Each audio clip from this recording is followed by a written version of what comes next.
हाय, hello, good morning. नमस्ते सगळ्यांना. जय भीम. मी सीमा. स्वागत आहे आपल्या सगळ्यांचं किचन सवंगडी आणि मी या चॅनेलमध्ये. तर इथे सकाळचा डब्बा वगैरे सगळं दिला होता. किचन वगैरे सगळं आवरलं मी. आणि आता ना ही जी कळशी आहे तांब्याची, तर मी बऱ्याच दिवसापासून म्हणत होते की हिला घासायचे. जवळपास 4-5 दिवसापासून माझ्या डोक्यामध्ये विचार चाललेला. पण ना ती कळशी घासण्यासाठी माझ्याकडे हे जे पितांबरी आहे, तर ते पितांबरी संपलं होतं.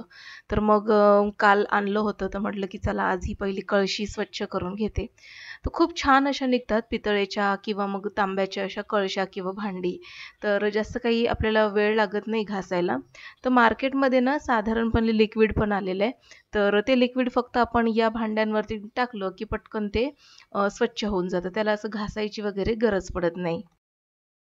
तर लहानपणी माझी आई हे जे तांब्याचे किंवा पितळेची जी भांडी असायची ना, तर चिंचेने घासायची. तर गावाकडची चिंच यायची वर्षभराची आमच्याकडे, आजी द्यायची आम्हाला.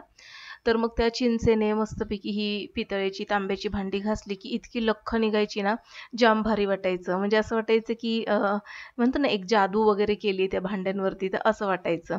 आता चिंच वगैरे तर आपण फक्त सामानामध्येच भरतो. असं काय तर वर्षभराची चिंच वगैरे काही आता येत नाही घरी. पण मग आता ही पितांबरी आहे, तर या पितांबरीने आता आपण भांडे घासतोय. तर मस्त निघाली आहे कळशी आणि स्वच्छ वगैरे निघाली की मस्त वाटतं, छान प्रसन्न असं वाटतं. म्हणजे ना घरामध्ये प्रत्येक गोष्टीकडे महिलांचं, गृहिणीचं लक्ष असलं पाहिजे. असं म्हणतात, की घरातल्या स्त्रीमुळे घराला घरपण येतं आणि ते तितकंच बरोबर देखील आहे.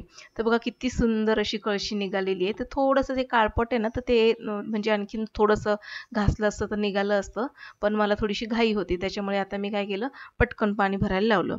तर बऱ्याचदा असं होतं, की आपण महिला अ, घराच्या टापटिपीकडे लक्ष ठेवत असतो. आलेले गेलेले पाहुणे असतात, त्यांचा पाहुणचार करणं, सोबतच घराची साफसफाई, मुलांचं खाणं-पिणं, अभ्यास, त्याच्यानंतर सासरची मंडळी यांच्याकडे व्यवस्थित लक्ष जर द्यायचं असेल ना, तर सगळ्यांची मनं वगैरे जपणे आणि सगळ्यांना वेळेवर काय हवं नको ते बघणे ही घरातली स्त्रीच करत असते.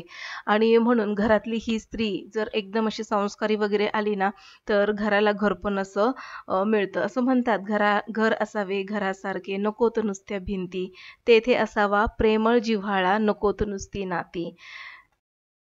अगदी 100% खरं आहे. घरातली गृहिणी किंवा घरातली एखादी स्त्री जर घरातल्या येणाऱ्या-जाणाऱ्यांची प्रत्येकाची मनं जपत असेल, नाती जपत असेल ना, तर ते इतकं घर भक्कम, सात्विक आणि संस्कारी वाटतं ना, तर ते सगळं त्या घरातल्या स्त्रीवर असतं. पण तीच एखादी स्त्री जर सतत भांडण वगैरे करणारी असेल, तिला सतत कोणी येणाऱ्या-जाणाऱ्यांचा जर राग वगैरे येत असेल, तर त्या घरातली नाती ना, म्हणजे अशी कमजोर झालेली आपल्याला दिसतात. तिथे ना असं म्हणजे प्रेमळ जिव्हाळा वगैरे असं आपल्याला काहीच दिसत नाही. तर माझी अंघोळ वगैरे झाली, दिवाबत्ती झाली आणि त्यानंतर मग मी किचनमध्ये आलेली आहे. तर ना जोपर्यंत मी अंघोळ वगैरे करत नाही, दिवाबत्ती वगैरे होत नाही माझी, तोपर्यंत ना म्हणजे चहासुद्धा मी घेत नाही. तर इथे आज म्हटलं की चला ब्लॅक टी, लेमन घालून घेऊया म्हणून, म्हणजे लेमन टी घेऊया. तर आता ह्या चहाचे फायदे फार आहेत बरं का. तर आता हा चहा कसा करायचा तर मी तुम्हाला दाखवलंच आहे. चहापत्ती आणि गूळ पावडर घातलेली आहे. साखर घालूच नका तुम्ही. कारण की ना साखरेतून काही म्हणजे काहीच मिळत नाही. त्याऐवजी तुम्ही गूळ पावडर घाला. गुळामध्ये भरपूर सारे मिनरल्स असतात, आयर्न असतं, त्याच्यानंतर मॅग्नेशियम, झिंक असतं, पोटॅशियम असतं, फॉस्फरस असतं. त्याच्यामुळे ना गुळाचा चहा जेव्हा तुम्ही सकाळी घ्याल ना, तर त्या चहातून तुम्हाला एनर्जीच मिळेल. आणि जर तुम्हाला तुमची तब्येत जर कमी करायची असेल, असं वाटतंय तुम्हाला की खूपच असं पोटाला वगैरे असं फॅटनेस आलेला आहे, तर मग तुम्ही ना हा जो लेमन टी आहे, थोडंसं लिंबाचा रस पिळायचा त्यामध्ये चहामध्ये आणि तो सकाळ संध्याकाळ चहा घ्या तुम्ही. साधारणपणे महिनाभर घेऊन बघा, तर तुम्हाला असं स्वतःलाच फरक जाणवेल, की तुमचं जे फॅट असतं ना, फॅट कट करण्याचं काम हे लिंबू करत असतं. आणि म्हणून सकाळ संध्याकाळ 2दा जर तुम्ही लेमन टी जर घेतला, तर परफेक्ट असं तुम्हाला त्याचा बदल जाणवेल बघा. तुम्हाला शरीरामध्ये थोडासा असा हलकापणा जाणवेल. तर आज बनवणार आहे कारल्याची भाजी आणि मिस्टरांनी मस्तपैकी अशी कोवळी अशी मार्केटमधून येताना एक पावभर कारली आणलेली आणि कारली मस्तपैकी चिरून घेतली आणि शेंगदाणे संपले होते या बरणीतले. तर मग मी ते शेंगदाणे याच्यामध्ये घातले. तर मी ना असं डायरेक्ट फोडून वगैरे ठेवत नाही. डाळी किंवा शेंगदाणे वगैरे जसं लागेल तसं मी पॅकेट फोडते आणि मग ते वापरते. तर दूध देखील गरम करायला ठेवलंय आणि आता इथे शेंगदाणे भाजून घेतलेले आहेत. तर आता भरली कारली करायची आहेत मला. तर मसाल्यासाठी मी काय करते, अद्रक, लसूण, त्याच्यानंतर अर्धा कांदा घातलेला आहे कच्चा आणि भाजलेले शेंगदाणे. यामध्ये हवं असेल तर थोडेसे तीळ आणि थोडंसं खोबरं घातलं तरी देखील चालेल. आणि यामध्ये घरगुती मसाला घातलेला आहे, थोडंसं धना जिरा पावडर आणि चवीनुसार मीठ घालून छान असं हे बारीक करून घ्यायचं. तर हे जेव्हा आपण बारीक वगैरे करतो ना, तर बारीक करताना यामध्ये ना अजिबात पाण्याचा वगैरे वापर करायचा नाही. तर हे बघा मसालाचा डब्बा जो आहे, तर त्याच्यातलं ना धना जिरा पावडर संपली होती, तर ती आता घालून घेते.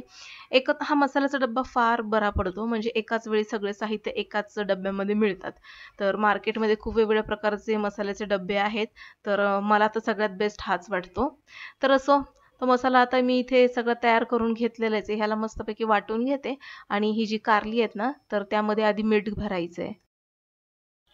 तर नेहमीच ती सुकी कारली किंवा मग अशी कापलेले कारल्याचे तुकडे त्याची भाजी नेहमीच आपण करतो. तर आज माहिती नाही काय तर असं वाटलं की चला आज भरली कारली करूया.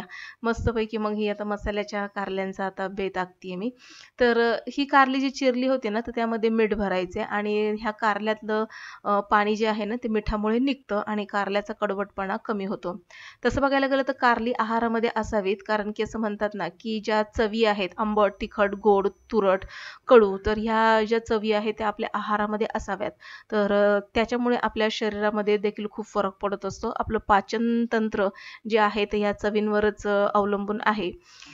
तर हा जो मसाला होता तो सगळा मी काढून घेतला आणि ही जी कारली आहेत ना, तर साधारणपणे 15 मिनिटं मी अशीच ठेवली होती आणि आता ती कारली ना मी पाण्यामध्ये घातली आहे. तर ह्याचं जे मीठ आहे एक्स्ट्राचं ना, तर सगळं निघून जाईल. त्याच्यानंतर आपल्याला अजिबातच मीठ ॲड करायचं नाहीये. तर मसाल्यामध्ये मी घातलेलंच आहे मीठ. तर लहान जेव्हा मी होते, गावी होते जेव्हा आजीबरोबर, आजीसोबत राहत होते, तर त्यावेळेस ना आजी अशी कारल्याची आणि एका म्हातारीची गोष्ट सांगायची आणि ती म्हातारी तिच्या सुनेला जेवण वगैरे देत नसायची. तर मग ती सून ना घराच्या पाठीमागे कारल्याची वेल होता, तर त्या वेलीवरचे ती कारले काढते आणि मस्तपैकी मसाला भरून ती कारली करते. तर ती गोष्ट जेव्हा मी ऐकायची ना, तर असं वाटायचं की किती छान कारली केली असतील तिने आणि किती मस्त लागत असेल चवीला. तर ते गोष्ट ऐकता-ऐकताना ना ती अशी पूर्ण कारल्याची अशी मस्तपैकी अशी भाजी माझ्या नजरेसमोर यायची आणि मग आजीला म्हणायची, "आजी कारली कर ना." आणि मग एकदा आजीने ना कारली केली. तोपर्यंत मला कारल्याची चव इतकी काय माहिती नव्हती. साधारणपणे त्यावेळेस मी 5-6 वर्षाची असेल. आजीने कारल्याची भाजी केली आणि मग खरंच मला ती खावीशी वाटली. पण ज्यावेळेस मी कारल्याचा एक घास खाल्ला, तर कारलं मला इतकं कडू लागलं ना, तर मग म्हटलं की बापरे! कारलं म्हणजे गोष्टीमध्ये छान वाटतं, पण प्रत्यक्षात त्याची चव खूप कडू आहे. त्यानंतर जेव्हा कधी आजी कारलं वगैरे बनवायची ना, तर मी ते कारलं खायची नाही. कारल्याचं फक्त मसाला खायची. पण नंतर पप्पांनी त्या कारल्याच्या भाजीचं महत्त्व वगैरे समजून सांगितलं. कारलं किती महत्त्वाचं आहे आपल्या आहारासाठी. मग त्यानंतर मग मी कारलं वगैरे खायला लागली. तर असं कारल्याची भाजी मी करायला ठेवली आणि इकडे माझा क्लास सुरू झालेला आहे. तर आता ही जी मुलगी आहे ही 2nd स्टँडर्डची आहे. तर तिची आता टेस्ट सुरू आहे. तर ती टेस्ट लिहिते, क्वेश्चन्स वगैरे सगळे लिहून घेतीये. तर पहाटे 5:15 5:30ला उठलं ना, तर घरातली सगळीच कामं साधारणपणे 9:30 वाजेपर्यंत सगळी झालेली असतात माझी आणि मला इतकं छान वाटतं ना, फ्रेश वगैरे आणि मग सगळी कामं झाल्यानंतर निवांत अशी आता ह्या खिडकीमध्ये येऊन बसलेली आहे. तर या ना मोगऱ्याला काय झालंय माहिती नाहीये, नुसताच वाढतोय पण त्याला काही फुलं वगैरे येत नाही. माहिती नाही काय झालं याला. पाणी वगैरे व्यवस्थित आहे, पण माहिती नाही काय झालंय. आणि तुळस खूप छान आलेली, छोटी-छोटी तुळशीची रोपं आलेली आहेत कुंडीमध्ये. आणि हे जे समोरचं झाड आहे ना खिडकीवरचं, इथे ना सारखी खारुताई ओरडत असते. आज मी तिला थोडंसं झूम करून बघितलं, पण माहिती नाही ती काय मला दिसली नाही. तर बऱ्याच वेळ इथे बसले होते मी. त्याच्यानंतर आठवलं की बापरे! कारली ठेवलेली आहेत गॅसवरती. तर मग मी इकडे आले आणि कारलं बघतीये तर पूर्णपणे शिजलं होतं. तर मंद आचेवरती हे कारलं छान असं शिजलेलं आहे. छान मला त्याच्यामध्ये थोडासा रस्सा हवा होता. तर अशा पद्धतीचे कारलं शिजवलेले आहे मी. तर साधारणपणे 90%च कारलं शिजवायचं. जास्त असं मऊ शिजवायचं नाही. तर अशाच भाज्या आपल्याला शिजवून खायच्या असतात आणि त्याच भाज्या आपल्या तब्येतीसाठी चांगल्या असतात. तर असा होता आजचा माझा दिवस आणि असं होतं आजचं माझं रुटीन. तर चला भेटू पुन्हा. आजचा व्लॉग कसा वाटला मला कमेंटमध्ये नक्की कळवा आणि आवडल्यास नक्कीच लाईक आणि शेअर करा. तोपर्यंत बाय.